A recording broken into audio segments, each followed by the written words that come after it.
जर तुम्ही UPSC 2026 ची तयारी करत असाल किंवा आधीच कोणत्या तरी सेवेत असाल तर हा व्हिडिओ शेवटपर्यंत नक्की पहा. कारण UPSC ने असे नियम बदलले आहेत की जे थेट तुमच्या प्रयत्नांवर परिणाम करणार आहेत. संघ लोकसेवा आयोगाने नागरी सेवा परीक्षा 2026 ची अधिकृत अधिसूचना जारी केली आहे. यावेळी केवळ पात्रतेतच नाही तर आधी सेवेत असलेल्या उमेदवारांसाठी मोठे बदल करण्यात आले आहेत.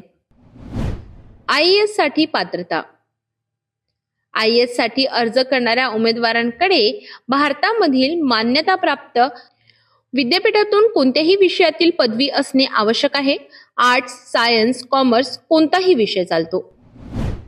IFS म्हणजेच भारतीय वन सेवा पात्रता. IFS साठी मात्र विषय महत्वाचा आहे.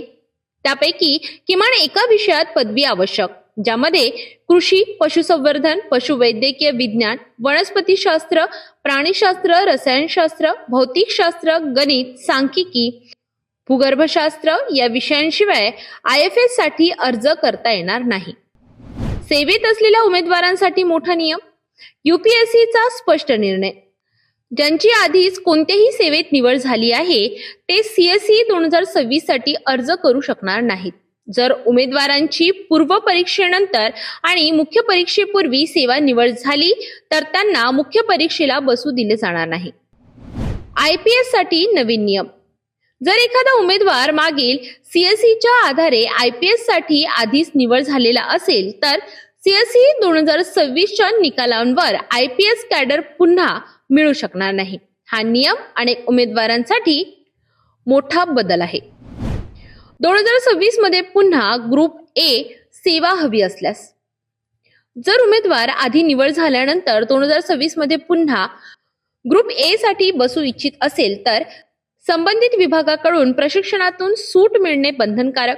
सूट न घेताच प्रशिक्षणाला उपस्थित राहिल्यास 2026 चा अर्ज थेट रद्द केला जाईल. 2027 मध्ये पुन्हा निवड झाल्यास. जर उमेदवार 2027 मध्ये पुन्हा यशस्वी झाला तर फक्त एकाच सेवेत राहण्याची परवानगी, दुसरी सेवा स्वयंचलितपणे रद्द. 2025 किंवा त्याआधी सेवेत रुजू उमेदवार. अशा उमेदवारांना 2026 किंवा 2027 ही उर्वरित प्रयत्न करण्याची शेवटची संधी. 2028 किंवा त्यानंतर CBSE द्यायची असल्यास सध्याच्या पदांचा राजीनामा देणे अनिवार्य. UPSC 2026 चे हे गंभीर नियम प्रत्येक उमेदवाराने समजून घेणे अत्यंत आवश्यक आहे.